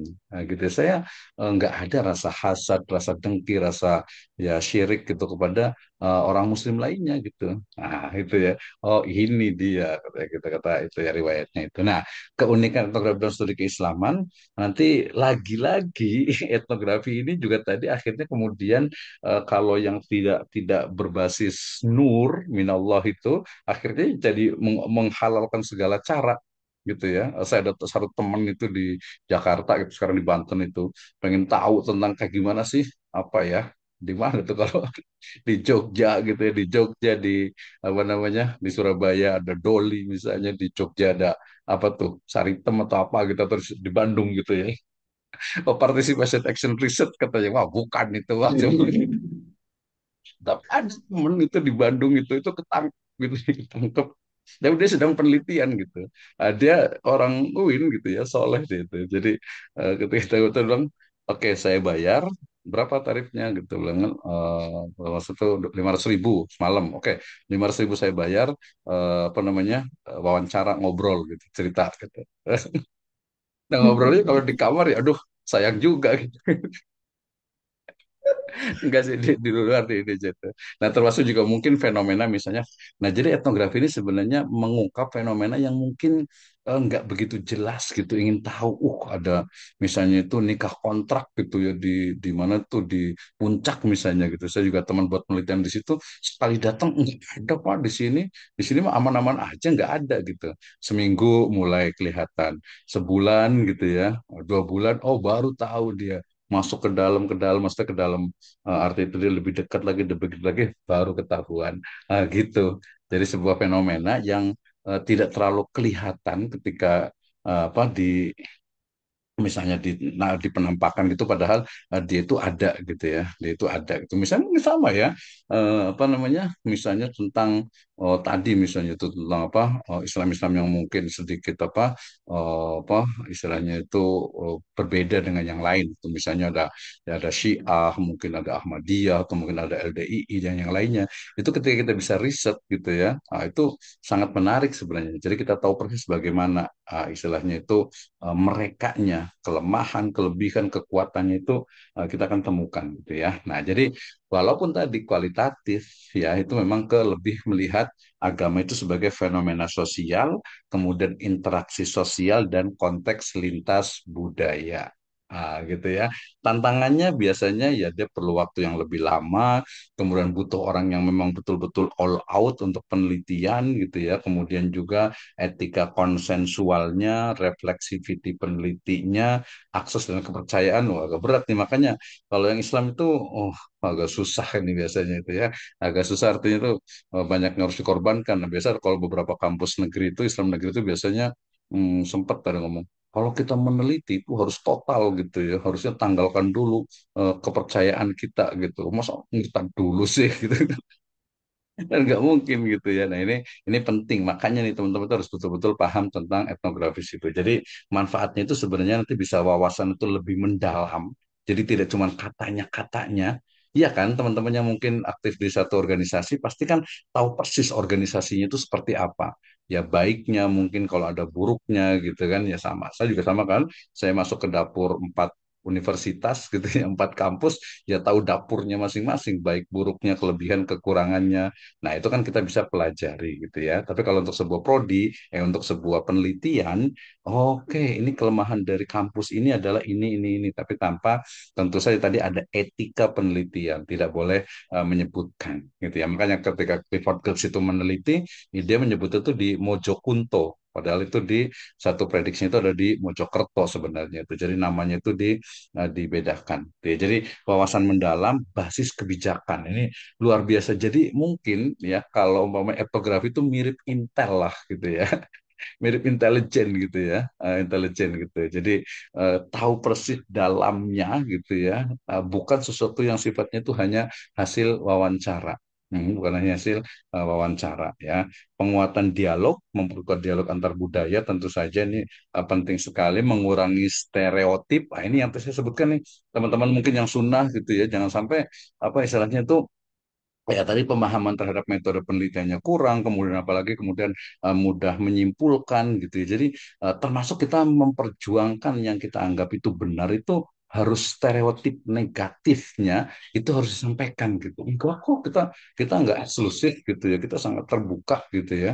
Walaupun berbeda itu ya mungkin hanya masalah-masalah fikih gitu ya. Ya dan itu ya silahkan saja. Ah gitu ini penting nih. Makanya ini teman-teman harus S2 nanti lanjut S3 harusnya nih. Jadi siklusnya pemilihan informannya, observasi intensif, wawancara kontekstual, pencatatan, triangulasi, dan analisis tematik. Jadi ketika kita menggunakan analisis tematik, ya, misalnya hasil dari kesimpulan penelitian saya itu kan tadi reception, through selection, modification, tiga komunitas, satu di Marunda Pulo, satu di Kampung Naga, satu di Baduy.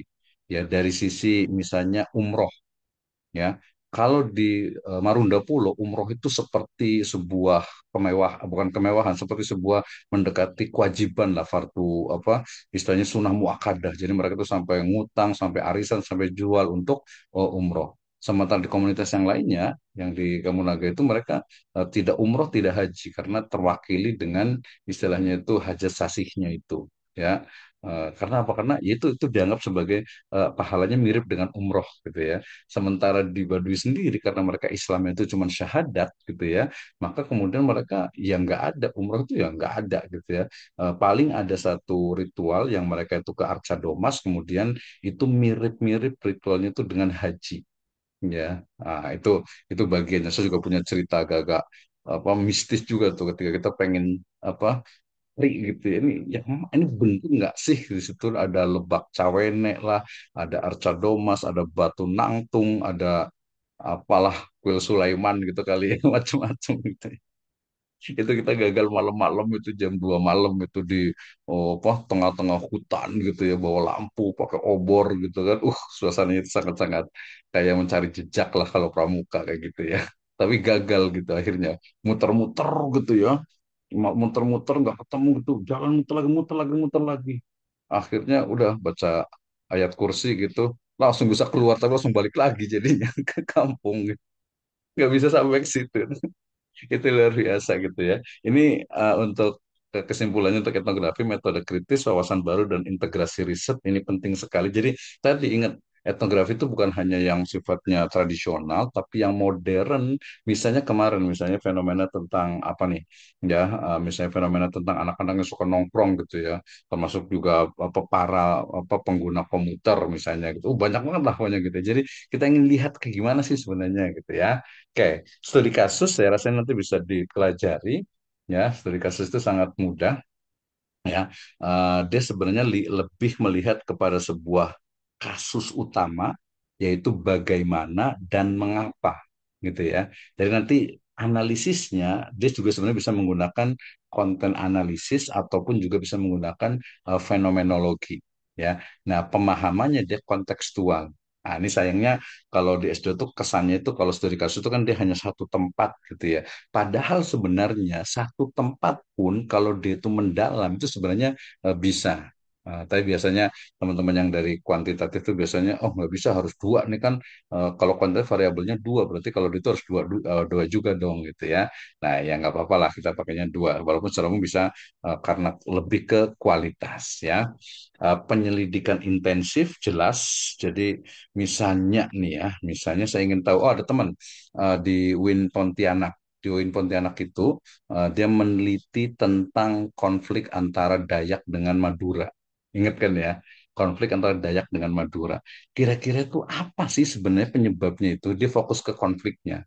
Nah, jadi konflik itu kenapa gitu? Ternyata dari penemuan penelitiannya menunjukkan bahwa konflik itu terjadi bukan karena agama, ya, tapi lebih kepada apa istilahnya itu ekonomi, lebih kepada istilahnya itu tidak meratanya ekonomi, di mana orang Madura itu apa lebih istilahnya itu lebih kaya gitu, ekonominya lebih maju, sementara yang Dayaknya itu kurang bisa mengakses ekonomi. Itu terjadi itu, ya.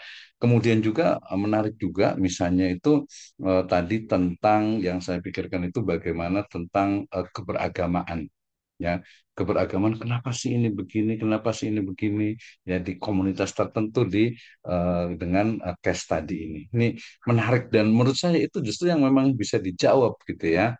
Nah, karakternya untuk penyelidikan intensif, triangulasi sumber data jelas, ya. Kalau Miles and Haberman itu selalu menggunakan triangulasi, ya, walaupun triangulasi menurut saya juga perlu dilakukan secara terus-menerus untuk memastikan bahwa data itu sahih gitu, ya. Kalau di kuantitatif kan tadi reliable, ya, valid dan reliable gitu, ya. Kalau ini data itu sahih gitu, ya. Dan itu betul-betul bisa dipertanggung jawabkan. Sama lah gitu, ya. Sebenarnya kalau kita kan banyak nih data-data apa informasi yang belum tentu benar. Untuk membuktikannya kan nggak perlu triangulasi, perlu pembuktian gitu, ya. Nah, ini Robert Kayin ini tentang apa, ini bukan gambar ininya ya, ini gambar ilustrasi saja. Jadi kalau menurut Yin ini ada tiga tipe, ya, untuk case study itu ada exploratory, ada deskriptif, ada explanatory.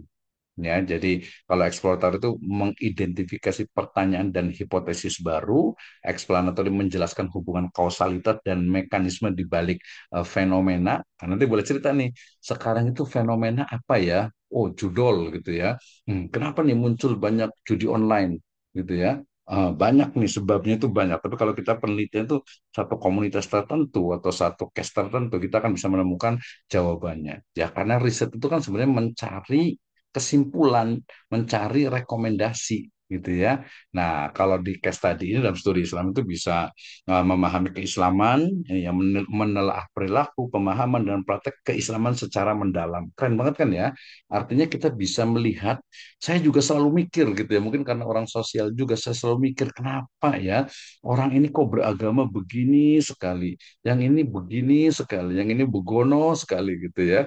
Misalnya, ya, mungkin teman-teman yang inilah banyak lah gitu, ya. Mungkin praktek-praktek keagamaan yang kok bisa ya begitu, sampai mungkin ada yang sampai nangis-nangis, sampai menjiwai gitu, kok bisa gitu, ya. Nah, itu saya pikirkan terus, kenapa ya? Oh, ternyata ya mulai dari keluarganya, lingkungannya, guru-gurunya, kemudian juga informasi-informasi yang masuk ke dalam dia gitu, kemudian statement juga yang muncul gitu, ya. Termasuk tadi saya mau cerita tentang gini. Mungkin agak sedikit apa ya, agak sedikit sensitif, tapi menurut saya nggak apa-apa karena fenomena. Kenapa sih gitu, ya? Misalnya saya sebut saja teman-teman yang ini yang sunnah, ini yang tradisional gitu, ya. Kok mudah sekali istilahnya itu apa ya, terprovokasi gitu, ya. Atau mungkin kok pertentangannya itu sangat kuat. Kenapa ya? Nah, mungkin hampir sama dengan kemarin kasus apa antara yang Habaib dengan apa tuh PWS, apa LS atau PWLS atau apalah gitu, itu apa sih fenomena di balik itu apa sebenarnya gitu, ya. Kalau tadi misalnya teman-teman Sunda dengan yang lain, ini sebenarnya kayaknya ini bukan hanya agama deh gitu, ya. Ini apa jawaban sementara saya, preposisi namanya, bukan bukan hipotesis. Ini sebenarnya itu pertama rebutan jamaah, rebutan pengaruh, rebutan kekuasaan, ujung-ujungnya mungkin rebutan dunia gitu kali, ya. Gitu, ya, egonya dan lain sebagainya gitu, itu terjadi dan itu harus diteliti. Tapi itu kan tadi makanya saya nyebut itu preposisi perkiraan saja. Kenapa sih orang kok ini nggak suka banget dengan ini, nggak suka dengan ini gitu? Kenapa ya? Oh, karena memang posisinya terancam nih. Kalau nggak ada ini, dia nggak dapat ini gitu. Ujung-ujungnya UUD gitu, ya. Ujung-ujungnya duit juga gitu, ya. Saya kepikiran itu kenapa bisa orang boleh seperti itu, ya. Mengkaji metodologi juga tadi kan, ya, ada Bayani, Burhani dengan Irfani, menarik. Kontekstualisasi ajaran ini juga penting, ya, mempertimbangkan dimensi lokal dan kontemporeri. Ini langkah-langkahnya saya sudah sharekan ya. Jadi nanti biar kalau nggak tahu bisa tanya. Merancang penelitian, pemilihan kasus, pengumpulan data, analisis data, penyusunan laporan. Jadi walaupun sebutannya itu studi kasus, tapi kita bisa menggunakan teorinya Profesor Dr. Amin Abdullah dari UIN Sunan Kalijaga, namanya itu interkoneksi, ya, integrasi dan interkoneksi. Jadi sebenarnya studi-studi tentang agama itu, tentang Islam dan sebagainya, itu kita banyak mengambil dari ilmu sosial, kita banyak mengambil dari ilmu sains. Pertanyaannya, kita ngambil yang Islam itu dari mana? Kenapa nggak dikembangkan gitu? Walaupun ada juga yang ya statistik itu kan sampling population itu banyak dipakai oleh para ulama loh gitu. Iya betul sih gitu ya. Etnografi, kemudian fenomenologi itu banyak digunakan. Iya betul gitu. Tapi yang Islamnya kemana digunakannya? Nah, itu pertanyaan besar ya. Jadi nanti kalau untuk case tadinya itu bisa metodologi Islam di institusi pendidikan, pendekatan tafsir hadis juga, pengembangan metodologi kontemporer itu menjadi hal yang sangat penting ya. Jadi ada kerangka teorinya, ada kerja lapangannya, ada wawasan kontekstual yang nantinya akan menjembatani antara teori dan aplikasinya. Ya, aplikatif ke depan tentu saya membuka peluang pengembangan ilmu, memperkaya kajian, memerlukan adanya keterampilan dan juga jelas sangat relevan. Ini library research, saya rasa ini boleh tinggal dibaca saja, tapi library research bukan hanya kajian pustaka ya.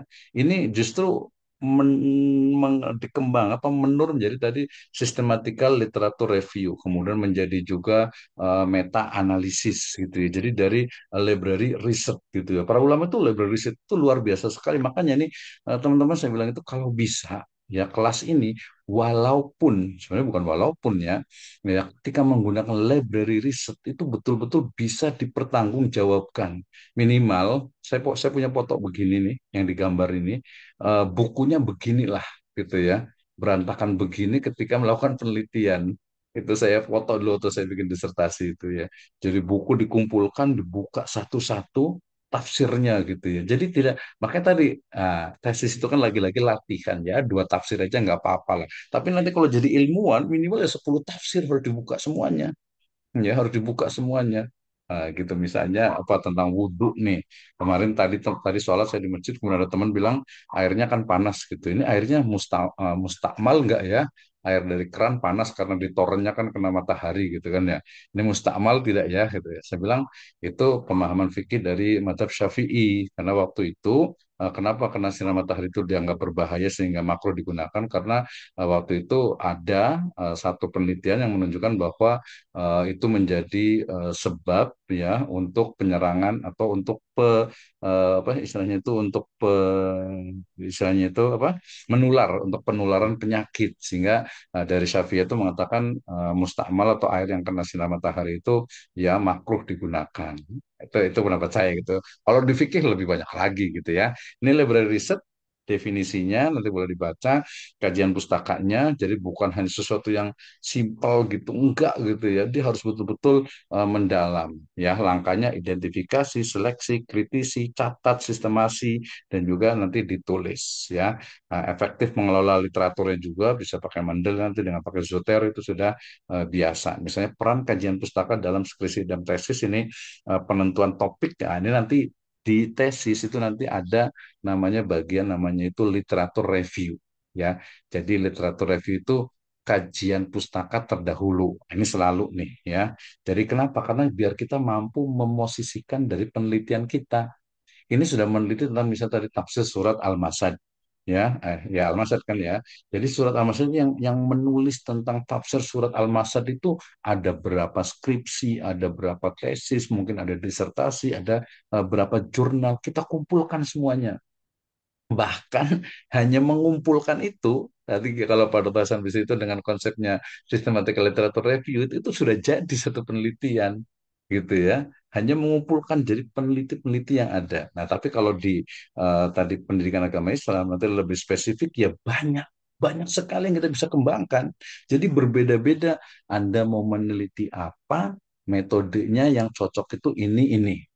Bisa jadi satu objek bisa bisa dilakukan metode beberapa kali namanya, makanya menggunakan bisa multi approach ya, bahasa mungkin tadi mix method bisa, tapi kalau di ranah sosial keagamaan itu biasanya menyebutnya dengan apa, multi approach, multi pendekatan ya, pendekatan yang banyak. Ini tantangan untuk kajian pustaka.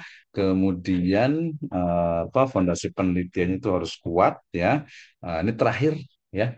Mudah masih ada waktu nih untuk tematik walaupun ringkas ya, tapi saya sebenarnya pengen mendalam lagi tentang tafsir maudhu'i ya, karena ini sebagian teman-teman ini bermanfaat bukan hanya kita kuliah, tapi ketika kita as a Muslim, of course ya, sebagai Muslim kita harus tahu bagaimana, oh ada tafsir tematik, tafsir maudhu'i ya. Apa itu tafsir maudhu'i? Tafsir tematik adalah metode penafsiran Al-Quran dengan mengumpulkan seluruh ayat-ayat yang membahas satu tema tertentu secara sistematis dan menyeluruh. Nah, ini bedanya nih. Dia menyeluruh, bukan hanya satu tafsir. Kalau satu tafsir ya bukan tematik namanya gitu ya. Bahkan dia harusnya melampaui dari kitab tafsir itu sendiri. Jadi dia betul-betul nanti sistematikanya, susunannya Anda mengambil dari mana, gitu ya. Misalnya dari kitab Tajul Arush gitu ya, atau mungkin apa, Jami' li Al-Fadil Quran misalnya gitu. Cari ada berapa buku di sini kan gitu kan ya, ada berapa, atau mungkin dari beberapa komus misalnya Lisanul Arab misalnya gitu kan ya. Itu nanti dicari gitu ya. Dan tadi juga kalau topik udah dibahas ya cari dimensi yang lainnya. Pendekatan holistik maksudnya tidak menafsirkan ayat per ayat secara berurutan, melainkan mengaitkan, mengorelasikan ayat terkait dari berbagai surat untuk memahami pesan Al-Quran secara utuh. Nah, gitu ya. Jadi Al-Quran, kemudian nanti cari ayat yang topiknya sama, ya, temanya sama, kemudian dikumpulkan, kemudian dipelajari bagaimana istilahnya itu asbabun nuzulnya, kemudian juga bagaimana istilahnya interpretasi dari para ulama dari awal, dari yang kalangan salaf sampai ke kholaf gitu ya, terus gitu, jadi baru kita menemukan oh ini ternyata gitu ya. Belum lagi nanti dari sisi tematiknya. Jadi fokus pada isu-isu spesifik yang relevan dengan kebutuhan umat dan konteks zaman, menjadikannya alat penting untuk ijtihad modern. Saya juga kebetulan ngajar di kelas A1 ya. Itu misalnya kita pengen tahu tentang pembelajaran deep learning dalam Al-Quran. Gitu. Ada nggak sih model deep learning dalam Al-Quran? Nah, ini tadi yang saya pikirkan juga untuk teman-teman ini adalah apa? Coba ya, nanti mau sudah kuliah, sudah selesai atau apa, nggak ada masalah. Yang penting coba jadi ilmuwan, belajar mempelajari Al-Quran dan mengkaji secara mendalam tentang din, ya, tentang agama Islam itu, ya walaupun sesuai dengan bidangnya gitu ya. Jadi banyak sekali tadi misalnya bicara tentang pada tahapan bisa tentang didaktik metodik gitu ya. Coba deh didaktik metodik itu digali dari turos kita ya, dari Al-Quran, dari hadis, dari sahabat, dari tabiin, dari tabiut tabiin, kemudian dari masa peradaban Islam, ya model pembelajaran saja misalnya, ya nggak belum begitu banyak tuh bagaimana metode pembelajaran Nabi Muhammad SAW kepada para sahabatnya itu dikaji gitu ya. Al-Qur'annya mana, hadisnya mana, khobarnya mana, asarnya mana, akwal dari para ulama seperti apa, itu penting gitu untuk sebagai warisan kita gitu ya, warisan. Jadi ya Barat bagus gitu ya, yang Islam juga bagus gitu ya. Silakan nanti dibandingkan dan mestinya nanti kita akan bisa menemukan ya bahwa seluruh model kurikulum pendekatan kita kan tahu kita tidak ada dikotomi misalnya. Sains kita maju gitu ya di masa dahulu gitu. Kok sekarang aja mungkin karena ya banyak hal ya, lima tahun muslim atau kedama ghairuhum ya, Syakib Arslan itu kan mungkin ada beberapa sebabnya. Tapi kita tuh kaya dengan metode didaktik metode gitu yang mestinya kita tuh bisa gali. Jadi ini our homework ya. PR kita bersama adalah menggali ya peradaban Islam, menggali metodik didaktik metodik dari khazanah Islam. Itu sangat penting sekali menurut saya itu. Jadi bukan hanya sesuatu yang ada saja gitu ya. Dan itu sebenarnya beberapa sudah dilakukan. gitu ya. Teman-teman di universitas misalnya apa Unida Gontor, mereka juga konsen di sana sebenarnya gitu ya. Walaupun kita mungkin belum bisa mengakses begitu banyak. Nah, misalnya gini, kalau kita bicara tentang perkembangan tafsir tematik gitu ya, bagaimana di masa Nabi Muhammad SAW, kemudian inisiasi periode klasik awal, kemudian inisiasi modern sampai relevansi global. Jadi maksud saya itu di pendidikan agama Islam, ketika misalnya negara kita bicara tentang kurikulum merdeka, oh kita udah punya kok kurikulum merdeka begini begini begini, ini loh asasnya, ini ayat Al-Qur'annya, ini hadisnya, ini prakteknya di masa dahulu, ini kurikulum merdeka. Ya, terus yang kedua, oh pakai kurikulum deep learning, ini loh deep learning ya, meaningful, joyful gitu kan. Itu ada, udah ada gitu ya.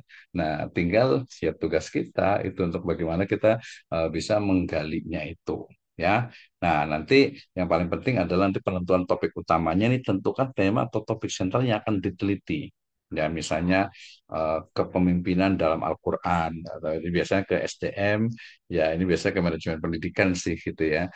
Media pembelajaran dalam Al-Qur'an, pendekatan belajar dalam Al-Qur'an, metode belajar dalam Al-Quran, sistem penilaian dalam Al-Quran, assessment, testing, measurement, ya, measurement, kemudian assessment, evaluation dalam Al-Quran. Ya, tapi kan bukan hanya Al-Qur'annya saja, tapi di situ ada hadisnya, ada juga akwal dari para ulama, itu dikembangkan. Jadi topiknya ditentukan dulu, inventarisasi ayatnya, kemudian analisis konteks ayat, ini harus paham ya. Kemudian ada pengaitan dan sintesis. Ya, nah, ini paling penting nih. Jadi mengkaji keterkaitan antara ayat, menyusunnya dalam kerangka logis dan merumuskan pandangan Al-Quran secara menyeluruh tentang tema Al-Quran. Ya, walaupun ini biasanya ranahnya PT IKI ini ya, di pendidikan Al-Quran gitu. Tapi menurut saya sangat penting. Nah, jadi idealnya kalau dalam pandangan saya sih, kayak kaji tentang Al-Quran, tentang hadis, tentang siroh gitu ya. Kemudian kita bisa komparasikan atau direlevansikan, dikaitkan, korelasikan dengan yang sekarang ini. Nah, gitu ya. Nanti kita akan menemukan, oh iya, bukan hanya cocokologi sih, gitu ya. Bukan hanya cocokologi, bukan hanya ayatisasi ya, tapi memang, oh iya benar kok ini buktinya gitu kan, radhiyallahu anhum wa radu'an gitu ya. Jadi bukan hanya teori besarnya saja, radhiyallahu anhum wa radu'an, tapi ini loh di breakdown-kannya, ini indikator-indikatornya, ini bukti-buktinya sangat jelas sekali gitu ya. Contohnya nih, misalnya saya ingin keadilan sosial dalam tafsir tematik. Tapi ini contohnya nggak sedikit keadilan sosial ya. Jadi konsep dari kegantilah ya.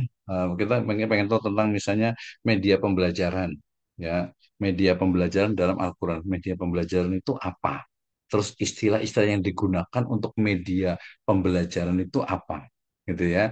Kemudian nanti cari ayat-ayatnya. Oh ini asbabun nuzulnya ini apa nih? Misalnya yang paling simpel kan wa'allama adamal asma'a kullaha ثم عرضهم على الملائكة فقال أنبئوني بأسماء هؤلاء إن كنتم dan seterusnya gitu ya. Atau mungkin juga innallaha la yastahyi ayyadriba masalam ma ba'udatan fama fawqaha dan seterusnya. Atau mungkin yang paling simpel ya, Iqra wa rabbukal akram alladzi 'allama bil qalam. 'Allama bil qalam itu kan, itu benar nggak sih gitu. Kemarin kita sempat ada di video saya itu yang ngajar asal itu bicara tentang tafsir dari Iqra saja gitu ya. Kita panjang lebar itu. Iqra itu bukan hanya baca lah. Kenapa? Karena kalau menurut asbabun nuzulnya jelas beliau bersabda ya ma ana biqari. Orang nggak bisa baca kok suruh baca sih. Ya berarti kan jelas Iqra di situ dalam secara asbabun nuzulnya adalah bukan membaca teks, kan Iqra anak biqari nggak bisa baca gitu kan ya. Oh, tapi itu bisa diskusi sih ya. Nah juga nanti ada merumuskan untuk istilahnya apa, prinsip aplikatifnya. Gitu ya. Ini bahkan itu bisa dikembangkan. Ada teman di Malaysia itu dia mengembangkan untuk pembelajaran siroh dengan aplikasi, ya ada aplikasi lah ya di apa di Android kalau nggak salah itu. Nah nanti itu akan seperti itu. Saya kemarin sempat waktu di kelas sebelumnya, ketika saya membaca hadis tentang ya gulam inni u'allimuka kalimat ihfadillah yakfadka. Ikhfadillah tajidhu tujahaka. Idza sa'alta fas'alillah wa idza sta'anta fasta'in billah. Coba kita buat apa ya, game online berbasis hadis Nabi tadi. Gimana tuh ke bagian-bagian aplikatornya tuh, para pembuat aplikasi itu. Ya jadi pengembangan game online berbasis hadis Ikhfadillah Yakfadka. Dan yang lainnya itu banyak sekali tuh sebenarnya tuh. Itu, tapi jangan-jangan ide kita tuh nanti sudah diambil sama oh, bukan diambil, udah biasa kadang keduluan gitu ya, keduluan. Oke, ini kelebihannya pemahaman lebih mendalam, relevansi kontemporer, aksesibilitas umat dan juga integrasi sistematis. Misalnya, sekarang kan lagi tren apa namanya itu pendidikan inklusif misalnya ya. Kalau di eh, Malaysia dengan Singapura itu biasanya disebutnya dengan apa? Person with disabilities ya. Jadi ABK ya, anak berkebutuhan khusus atau mungkin person with disabilities itu ya. Jadi orang sekarang itu misalnya untuk ASN itu sekarang yang apa ya namanya itu, jadi orang-orang yang mungkin apa disebutnya itu disabilitas sekarang dikasih sudah apa istilahnya itu untuk kesempatan untuk menjadi ASN, menjadi P3K dan sebagainya. Pekerja-pekerja juga sudah disabilitas sudah disiapkan ya, kemudian untuk apa kamar mandi, kemudian juga untuk kampus, untuk berbagai hal itu dari inklusivitas gitu ya. Nah dalam Islam gimana tentang disabilitas ini? Oh ada di surat Abasa, Bismillahirrahmanirrahim. Abasa wa tawalla an ja'ahul a'ma wa ma yudrika la'allahu yazakka ila akhirih. Itu jelas sekali tuh disabilitas itu nggak bisa dipandang remeh gitu. Mereka juga ingin belajar agama, mereka juga ingin kuliah gitu. Jadi kalau kelas di sini apa ada satu kampus kemudian apa ya apa waktu saya pernah di satu kampus itu kamar mandinya itu buat orang disabilitas itu susah gitu ya. Oh ini nggak ramah disabilitas. Hotel juga sama. Saya pernah di puncak itu sedikit sekali hotel yang bisa istilahnya itu ramah disabilitas. Tangganya pakai tangga yang gitu ya susah lah orang. Masjid kan sekarang juga sama ya. Masjid itu harus ramah disabilitas juga gitu. Jangan sampai orang mau masjid ada tangganya, yang orang yang istilahnya itu apa nggak bisa jalan dan sebagainya susah ya. Belum lagi nanti bacaannya dan sebagainya. Ya, Maaf Pak Dokter, ini ini waktu diskusinya kayaknya sedikit nih. Karena iya kayaknya ini. eh, gimana nih Pak Dokter? Mau lanjut di selesaikan atau mau langsung ke diskusi nih Pak Dokter? Udah terakhir nih ya. Oh, Jadi siap, siap. penelitian kualitatif adalah alat yang paling penting untuk memahami kedalaman studi keislaman. Pilihlah paradigma dan metode yang paling sesuai dengan pertanyaan penelitian Anda. Banyak kan?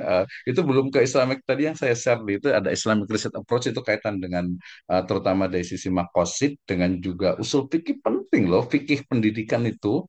Jadi jangan dianggap remeh. Tadi misalnya ada penelitian mau tentang gimana nih kelas akhwatnya kan dipisah nih gitu ya. Gimana kalau yang Ustadz ngajar ke akhwat gitu kan ada yang pakai hijab dan sebagainya. Gimana nih fikih ininya?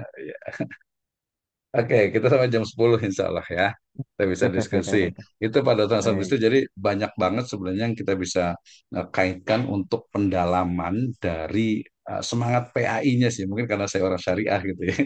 Semangat PAI-nya itu betul-betul karena ada agama Islam. Terakhir ada pesan dari guru saya, Profesor Dr. siapa? Profesor Dr. Juhaya S. Praja. Beliau mengatakan anda itu akan menjadi master atau doktor Islam. Apalagi di situ ada hukum Islam, ada pendidikan agama Islam. Itu adalah sesuatu yang berat. Tapi pastikan Anda itu mampu untuk mengembannya. Jadi insya Allah Anda semuanya, antum semuanya adalah calon magister pendidikan agama Islam. Agama Islam itu yang penting. Jadi kalau kita justru malah nggak menggali Islam, ya siapa lagi yang mau menggali kalau bukan kita? Oke. Oke. Terima kasih Marta Service Punten ini. Jadi kayak ada